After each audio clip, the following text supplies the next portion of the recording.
अब तो हो गया कि ईयू के साथ फ्री ट्रेड एग्रीमेंट हो गया और अब एप्टमा कह रहा है कि 9 अरब डॉलर्स की हमारी बरामदात खतरे में, 1 करोड़ नौकरियां खतरे में। दुनिया भी समझती है, लेकिन भारत ने अपनी ताकत मनवा ली है। यूरोपीय यूनियन और भारत के फ्री ट्रेड एग्रीमेंट से पहले पाकिस्तान यूरोपीय यूनियन की मंडी में निस्बतन बेहतर पोजीशन में था और बांग्लादेश की जो मार्केट है ये इंडिया क्रैश कर देगा। तो ये पाकिस्तान और बांग्लादेश तो मुकाबला नहीं कर पाएंगे। फ्री ट्रेड का मुआहदा हुआ है या हो रहा है इंडिया और यूरोपीय यूनियन के साथ, ये हमारे लम्हा फिक्रिया है। यूरोपीय यूनियन और भारत के मुआहदे के मुताबिक 27 यूरोपीय ममालिक में भारतीय टेक्सटाइल मसनूआत समेत कई दीगर मसनूआत पर टैरिफ बतदरीज 0 कर दिया जाएगा। इंडियंस को एडवांटेज है इसमें, वो ये है कि एवरीथिंग इज जीरो टैरिफ है। जो डील भारत की अर्थव्यवस्था को रॉकेट की रफ्तार देगी, वही डील तुर्की के राष्ट्रपति रजब तैयब अर्दोआन के अहंकार को मिट्टी में मिला देगी। 44% इन्वेस्टमेंट जो है, यानी कि जो गैर मुल्की या फॉरेन इन्वेस्टमेंट जो है वो 44% पाकिस्तान में कम हो गई है। देखिए, भारत जो है ना इस वक्त दुनिया की 5 बड़ी मईशत है और इंतहाई तेज रफ्तारी से वो तरक्की कर रहा है। इसलिए चाहे अमेरिका हो, चाहे यूरोपियन यूनियन हो और चाहे चीन हो, तीनों ये चाहते हैं कि भारत के साथ ताल्लुकात बढ़ाएं। तो अब इस फ्री ट्रेड एग्रीमेंट के बाद वो फायदा हम कैसे उठा पाएंगे? यूरोपीय यूनियन और भारत के दरमियान इस ट्रेड डील के असरात पाकिस्तानी मईशत पर पड़ेंगे और खासतौर पर पाकिस्तान की टेक्सटाइल इंडस्ट्री मुतासिर होगी। अब अमेरिकन अगर अपसेट है तो पाकिस्तान और बांग्लादेश भी अपसेट। जय हिंद दोस्तों, जीएस जोन बिस्वानी में आपका एक बार फिर से स्वागत है। दोस्तों, जैसा कि आपने वीडियो की शुरुआत में देखा, भारत और यूरोपियन यूनियन (ईयू) के बीच हुई इस ऐतिहासिक डील ने सरहद पार पाकिस्तान की रातों की नींद उड़ा दी है। पाकिस्तानी मीडिया में इस वक्त सिर्फ एक ही चर्चा जोरों पर है कि भारत के इस एक मास्टर स्ट्रोक से पाकिस्तान के 1 करोड़ लोग बेरोजगार हो सकते हैं और उसकी अर्थव्यवस्था को 9 अरब डॉलर की भारी चपत लग सकती है।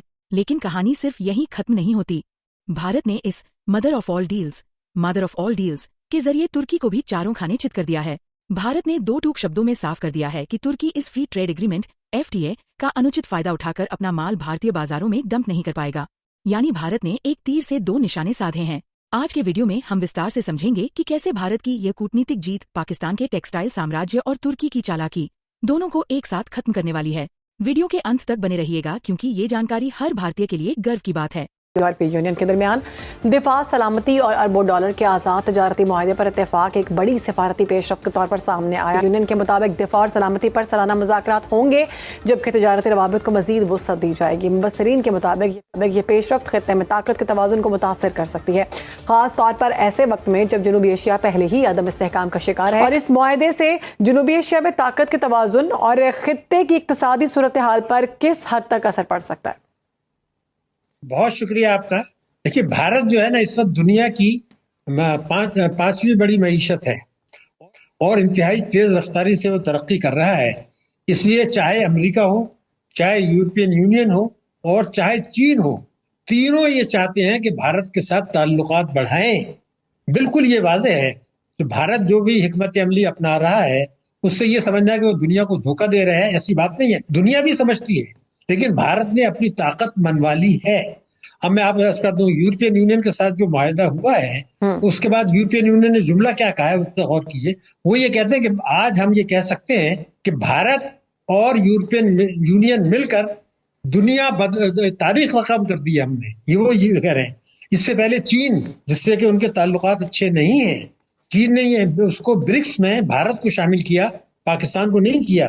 मगर चीन ने अभी चंद रोज पहले ये कहा कि भारत जो है हमारा एक दोस्त मुल्क है।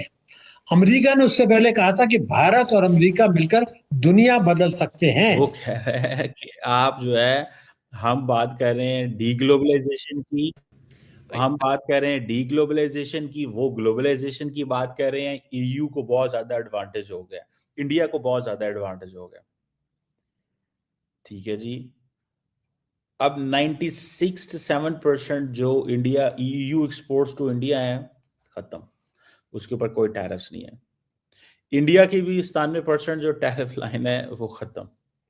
अब मुझे सिर्फ आप इतना बता दें, just tell me this one big thing, आप सिर्फ मुझसे इतना बता दें कि how come this is going to be like this is going to take advantage. ये एडवांटेज किस तरह इंडिया के, बहुत बड़ा एडवांटेज होने वाला है। और बांग्लादेश की जो मार्केट है ये इंडिया क्रैश कर देगा।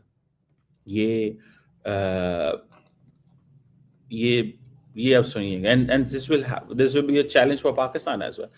तो यहां से अंदाजा लगाएं आप कि किस पैमाने के ऊपर ये सब कुछ होने जा रहा है। यानी कि वो ये कह रहा है बांग्लादेश जो है वो, आप पहले कहते अगर $250 अरब की मार्केट है यूरोप की टेक्सटाइल की फॉर एग्जांपल, वो कह रहा है इंडिया बांग्लादेश अकेला $30 अरब ले जाता था, ठीक है जी, अब हम वो ले जाएंगे। अब वो कह रहा है 7 से 30-40 अरब डॉलर पे हम चले जाएंगे। बांग्लादेश तो वैसे ही फाइनेंशियली नुकसान में चले जाना है, बांग्लादेश ने तो पहले वैसे ही नुकसान में चले जाना भैया। ये है पॉइंट। इंडिया को एडवांटेज ये है, डीग्लोबलाइजेशन को लेके अमेरिकन कंसर्न है, इंडियंस कह रहे हैं कि भाई हम तो अपना काम करेंगे। अब फॉर एग्जांपल ये जो जिसे मैं कह रहा हूँ कि इंडिया ने 97% जो वो हो रहा है तो खत्म, यानी कि ऑटोमोबाइल्स के ऊपर जो टैरिफ था 110% था, वाइन्स पे टैरिफ 150% था, मतलब चॉकलेट ऑलिव ऑयल पे 50% था। अब जो है वो पहुंच गए यूएई के विजिट पर और वहां जाकर कहा यही जा रहा है कि जी इन्वेस्टमेंट पे बात की जाएगी, जो गल्फ में टेंशन है उस पे बात की जाएगी, ईरान के बारे में बात की जाएगी और कई दूसरी बातचीत जो है वो करने के लिए आसिफ अली जरदारी साहब जो हैं वो जी बिल्कुल दुबई के विजिट पर पहुंचे हैं। अगर हम पाकिस्तान की बात करें तो पाकिस्तान में बताया ये जा रहा है कि जो 44% इन्वेस्टमेंट जो है, यानी कि जो गैर मुल्की या फॉरेन इन्वेस्टमेंट जो है वो 44% पाकिस्तान में कम हो गई है। जी हाँ, मैंने आपको यही बताया है कि 44% जो गैर मुल्की इन्वेस्टमेंट या जो फॉरेन इन्वेस्टमेंट पाकिस्तान में की जा रही थी या की जाती है वो 44% जो है उसमें कमी आई है। और उसी के साथ साथ जो है बहुत से लोग जिनका बस चला जो निकल पाए वो जी पाकिस्तान से निकल भी गए हैं और कहा यह जा रहा है तकरीबन 7,62,000 लोग सिर्फ एक साल के अंदर पाकिस्तान छोड़कर किसी भी दूसरी कंट्री की तरफ चले गए हैं।